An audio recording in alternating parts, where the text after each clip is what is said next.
This Guy's Garage. Like and subscribe.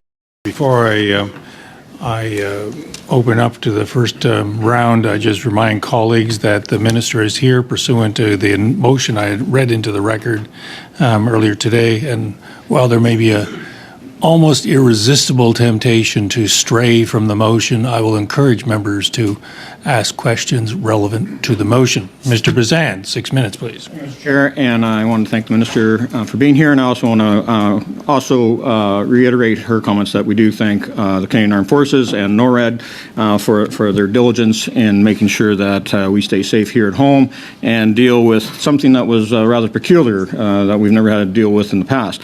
Minister, I know we talk about the first surveillance balloon that was shot off the coast of the Atlantic seaboard of the United States as being originating from the communist regime in Beijing. Can you confirm whether or not that was being operated by the People's Liberation Army?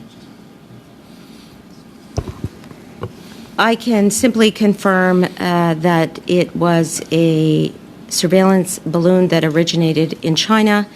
That is what I am tracking. That is what Canada is tracking. And so you won't disclose what the surveillance equipment was for, what it was being used for, the nefarious purpose that we all assume has to be military in nature, and that has to be related back to the People's Liberation Army. I actually would be very careful about making assumptions at this point. The debris that was shot down and retrieved off the coast of the United States near Myrtle Beach is still being analyzed, and we will be ensuring that we work with NORAD and the United States in this process, and at the appropriate time we will provide information as it becomes available. And I assume that will be a lead from the U.S. since it's in U.S. waters that they recovered the debris. Now, when we look at the other three balloons, have you been able to determine the origin of those aircraft? As you know, the recovery efforts were curtailed because of remote and rugged terrain. There is no indication that they are state-affiliated, but the recovery efforts were curtailed, and any other available information that is obtained would be shared, of course. The debris that's in Yukon, Minister, will be resumed. The search for that debris will be resumed in the spring after the spring thaw and things are safe enough to go back up into the mountainous areas? To begin, public safety, not D&D, had jurisdiction over that search and recovery. D&D, including special forces, including multiple aircrafts, including the FBI, were participating, but the search was being led by public safety. But at the same time, there was 130 members of the Canadian Armed Forces that were on the ground, so I'd assume that in the spring that there would be either reserve troops or rangers or full-time members of the Canadian Armed Forces made available for that recovery effort. Again, I would be careful about making assumptions. The importance of the safety and security of the Canadian Armed Forces and all people on the ground was extremely important. And at this point, as I said, there is no indication that these objects were state-affiliated. And at this point, the search was called off by public safety. Madam Minister, I want to get a clarification, because under NORAD, we had scrambled some CF-18s. According to Major General Prévost, who appeared here on the 17th of February, he talked about that it was only a matter of minutes before Canadian CF-18s would have intercepted the balloon in Yukon, and yet the F-22s were there ahead of us, and the U.S.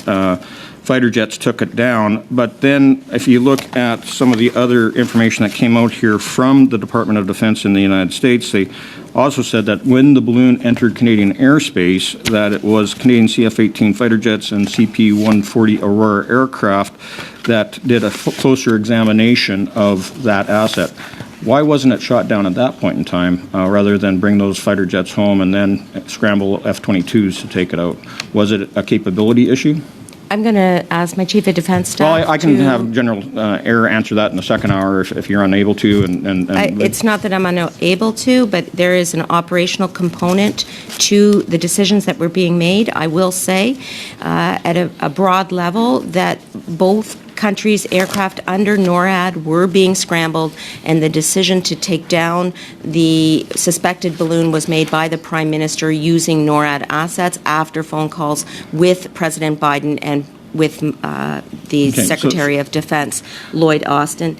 And I just want to clarify your question, because I'm wondering if you were mixing up two incidents in your No, just question. that, based upon the testimony that we received and also what's been coming out of the White House and Department of Defense, there seems to be a disconnect there, and I just want to get clarification on that, and we'll do that in the second hour. Now, John Kirby from the U.S. White House's National Security Advisory Committee actually has mentioned that there has been 5 previous balloon instances that have traveled across North America, 3 of them under the Trump administration, 2 under the Biden administration, and he said that previous excursions were just for brief periods of time. So I'm assuming that they just briefly entered Alaska and then were they over Canadian airspace, and I just wanted to get a confirmation on whether or not that happened. I am tracking 4 incidents that I have indicated to you thus far. Suspected Chinese balloon, February 4th, Alaska, February 10th, Central Yukon, February 11th, and Lake Huron, February 12th. And you don't know anything about previous up to 2017? If I could just get to that, there are none of those previous incidents that you referred to my knowledge, entered Canadian airspace. Do you know, to your knowledge, whether or not NORAD had detected those balloons and aircraft at that time between 2017 and 2022? Not to my knowledge. Okay. Thank you, Mr. Bazan. NORAD has responsibility both for airspace and maritime domain, and Canadian Armed Forces, in a statement to Globe and Mail at the end of February, said that the Department of National Defense, Canadian Armed Forces, fully aware of recent efforts by China to conduct surveillance operations, Canadian airspace and maritime approaches utilizing dual-purpose technologies, referring to Chinese monitoring buoys in the Arctic that were retrieved by the Canadian Armed Forces. How many buoys were recovered, and what was the purpose of those buoys in our Arctic? That technically, that's out of the range of the So you motion. talked about NORAD, and we're talking about Chinese surveillance, and they attributed it to China. Finish. Technically, I think it's outside of the I do not. realm of the. Let the minister answer if she prefers. Could I make it? Technically, it is outside of the realm of the motion, but it is relevant to the larger issue in play here. If the minister wishes to respond, she's free to do so.